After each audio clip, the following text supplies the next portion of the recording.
Amores do sétimo ano, tudo bem com vocês? Aqui é o Tio Matheus e vamos lá para mais uma videoaula. Aula 3, do dia 31/8 de 2020, terceiro bimestre. Disciplina Matemática, Tio Matheus, sétimo ano. Livro, volume 3, capítulo 8, página 25, assunto: Equações e inequações, parte 2. Situações representadas por equações. Retomando a ideia de igualdade. Sofia foi a uma loja para comprar sapatos para seus 3 filhos e acabou comprando também um par de sapatos para si mesma. Para os filhos, ela comprou modelos iguais e pagou o mesmo preço em cada um. Os sapatos que Sofia comprou para ela custaram R$ 25 a mais que o preço de cada calçado das crianças. O valor total da compra foi R$ 425. Com essas informações, é possível calcular quanto ela pagou pelos calçados de cada filho. Então, aqui nós temos os pares de calçado.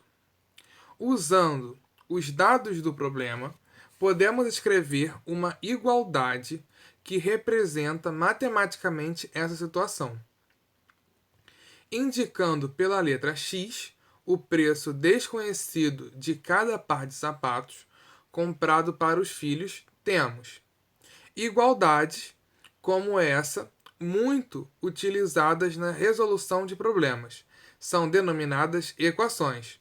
Então aqui nós temos os pares de sapatos. Os três iguais, x, x e x. E o último em azul aqui, x mais 25 é igual a 425. Por que x mais 25? Porque o sapato dela custou R$ 25 a mais do que os outros. Vamos para o próximo slide. Para resolvermos uma equação, precisamos encontrar o valor desconhecido, representado nesse caso pela letra x.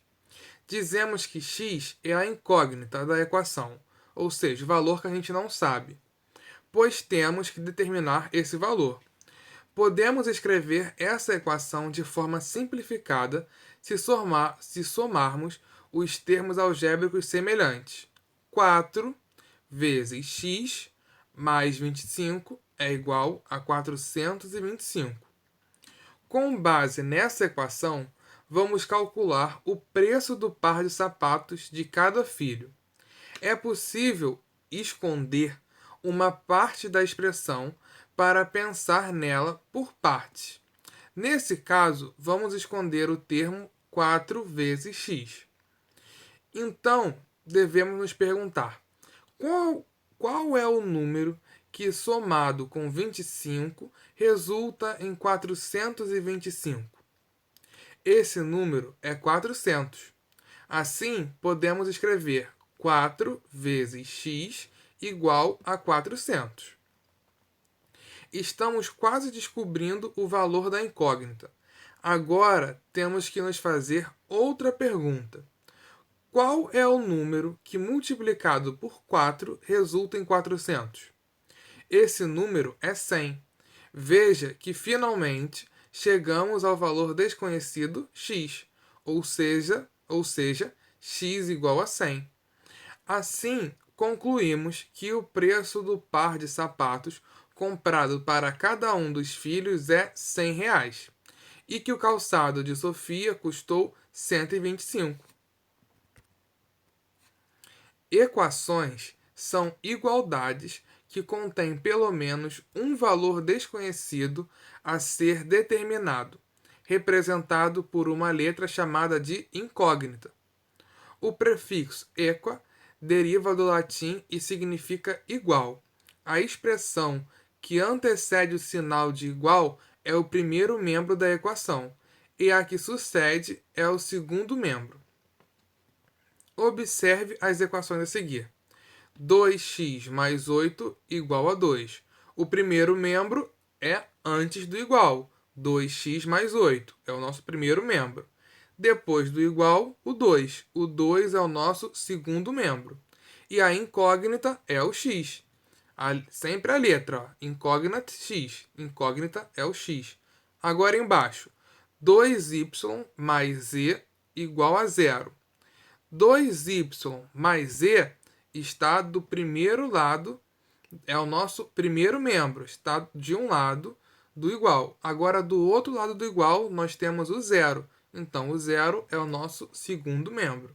E as incógnitas são o y e o z. São as duas letrinhas que tem aí.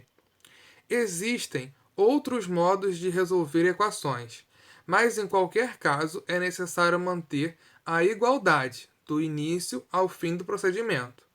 Um raciocínio bastante utilizado consiste em pensar na equação como se fosse uma balança de dois pratos, que deve ser mantida em equilíbrio.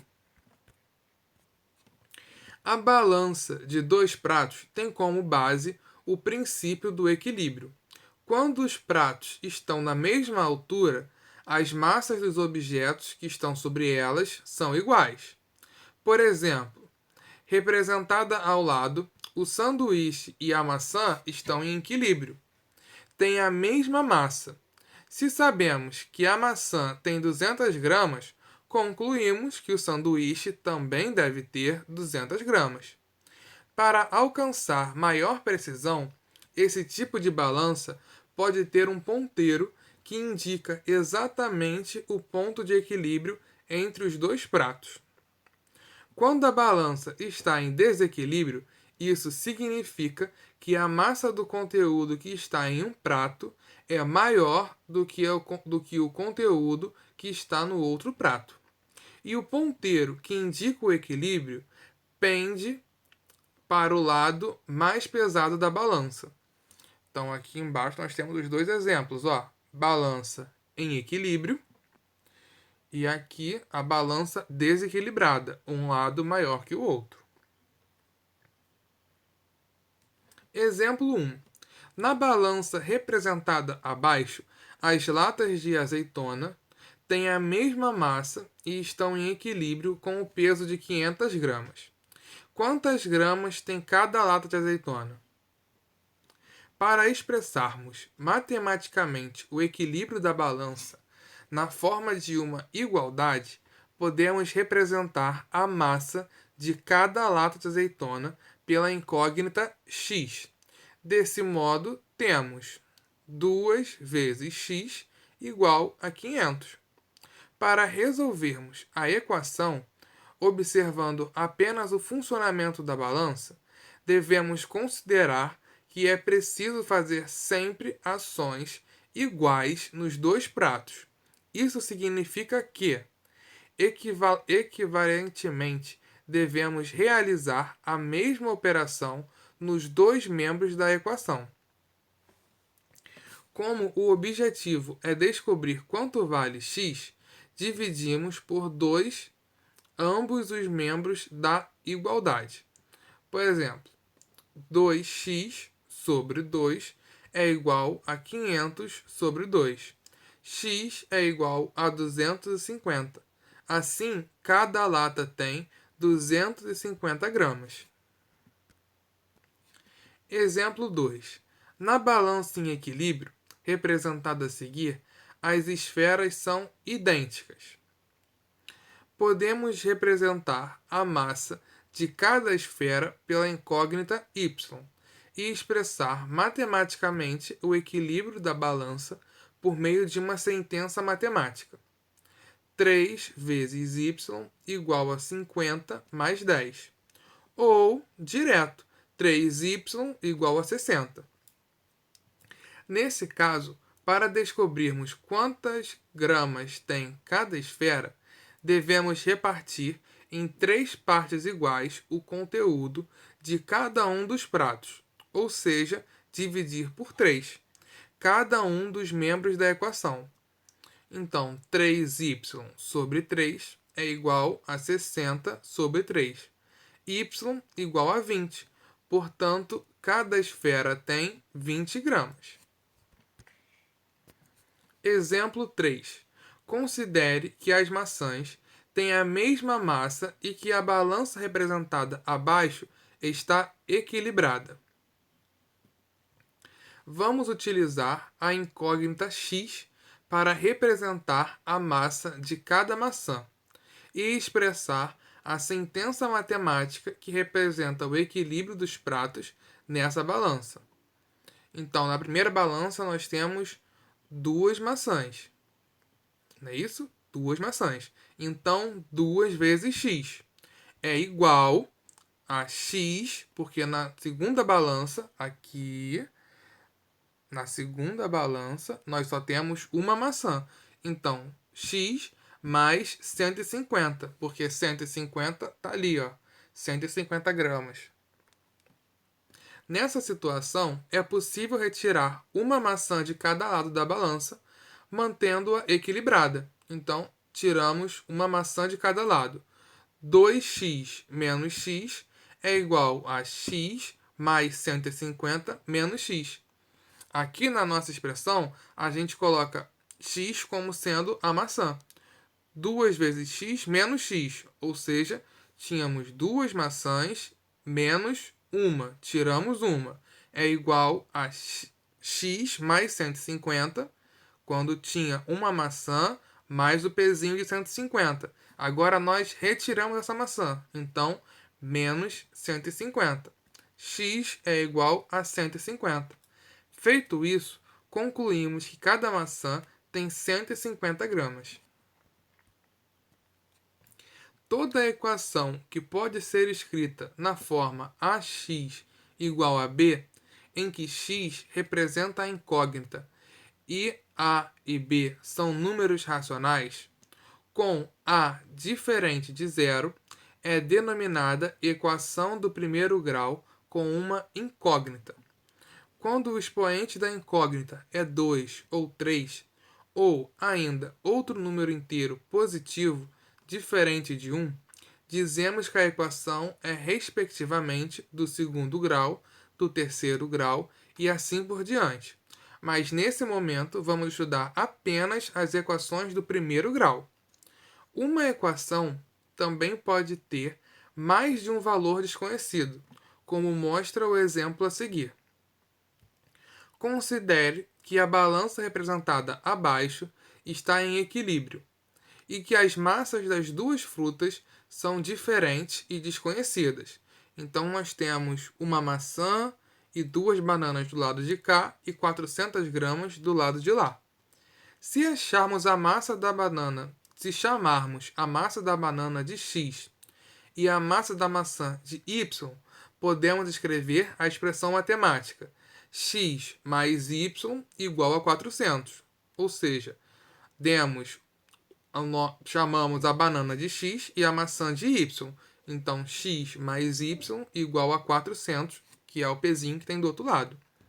Além de representarem o equilíbrio em uma balança, as equações podem representar outras situações, problemas que envolvem igualdade.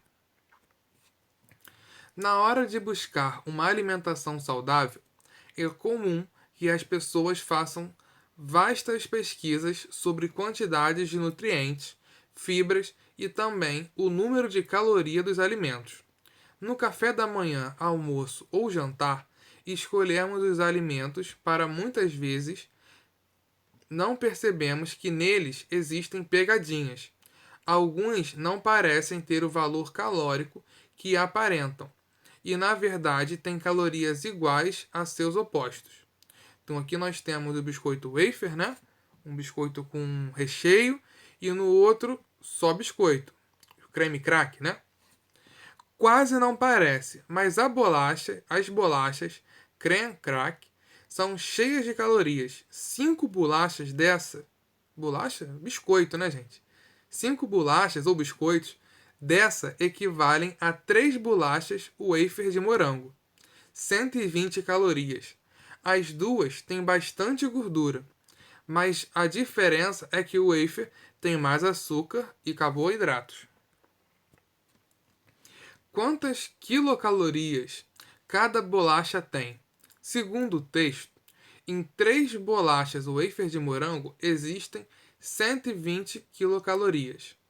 Identificando a quantidade de quilocalorias de uma única bolacha wafer, como W, podemos escrever uma equação que relaciona as informações dadas no texto. 3 vezes W igual a 120. No caso das bolachas do tipo creme crack, as mesmas 120 calorias podem ser encontradas em 5 bolachas, representando a quantidade de quilocaloria de uma bolacha creme crack por C. Podemos escrever uma equação que expressa corretamente as informações do texto. 5 vezes C, ou seja, 5 biscoitos, 5 bolachas, né, creme crack, é igual a 120 quilocalorias. As duas sentenças são equações do primeiro grau, pois há uma igualdade e o expoente das incógnitas é 1. Ao calcularmos na primeira equação o número que, multiplicado por 3, resulta em 120, descobrimos a quantidade de calorias em cada bolacha wafer. Então, 3 vezes W igual a 120. Passamos o 3 para lá, ficou W igual a 120 dividido por 3, W igual a 40. Na segunda equação, ao calcularmos o número que, multiplicado por 5, resulta em 120, descobrimos quantas calorias cada bolacha creme crack tem. 5 vezes C igual a 120. C igual a 24. Cada bolacha creme crack tem 24 quilocalorias. Observe a tabela de preços do estacionamento de um shopping. Até 1 hora, carros, R$ 8,00. Hora adicional por carros, R$ 3,00. Até 1 hora, motos, R$ 8,00. Hora adicional, motos, R$ 2,00. Um motorista de carro ou de moto que use o estacionamento do shopping por até 1 hora pagará R$ 8,00. A partir desse limite, para cada hora a mais será cobrado um valor adicional. Se, por exemplo, um carro permanecer no shopping por 2 horas e meia, o motorista pagará R$ 8,00 pela primeira hora, R$ 3,00 pela segunda hora e R$ 3,00 pela parcela da terceira hora, no total, ele pagará 8 da primeira hora, mais 3, mais 3 reais, igual a 14 reais.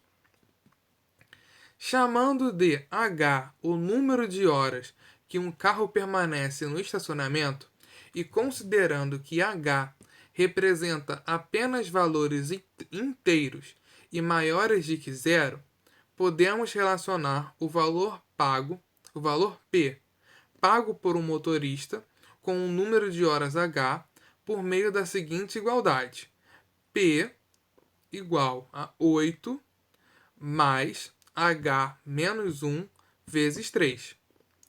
8, porque a primeira hora é R$ 8,00, mais H é o número de horas que ele vai ficar, menos 1, por quê? Porque o 1 já vai ser descontado lá na primeira hora. Primeira hora, R$ 8,00, vezes 3, que é R$ 3,00, depois por fração. Ó. Hora adicional por carros, R$ 3,00.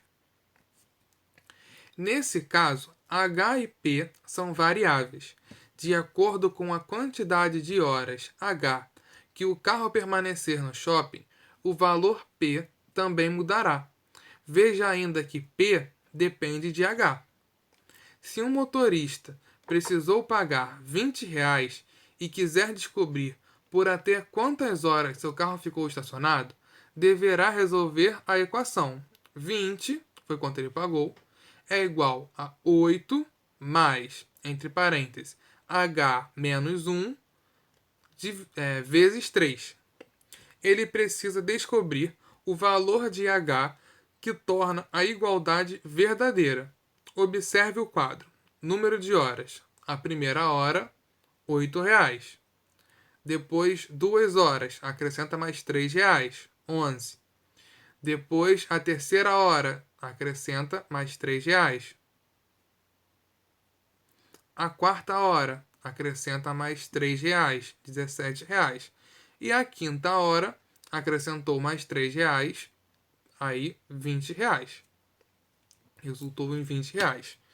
Pelos dados desse quadro, o valor de R$ 20 corresponde a 5 horas no estacionamento. Assim, temos H igual a 5 e concluímos que esse motorista deixou seu veículo estacionado por 5 horas. Para deixar uma moto nesse estacionamento, o valor que o motociclista pagará na primeira hora será o mesmo pago no caso de um carro. Porém, nas horas seguintes, será cobrado o valor de R$ 2 por hora adicional. A relação entre o valor V pago por um motociclista e o número inteiro de horas H que a moto permaneceu no estacionamento é representada por meio da seguinte igualdade: V igual a 8 mais H menos 1 vezes 2.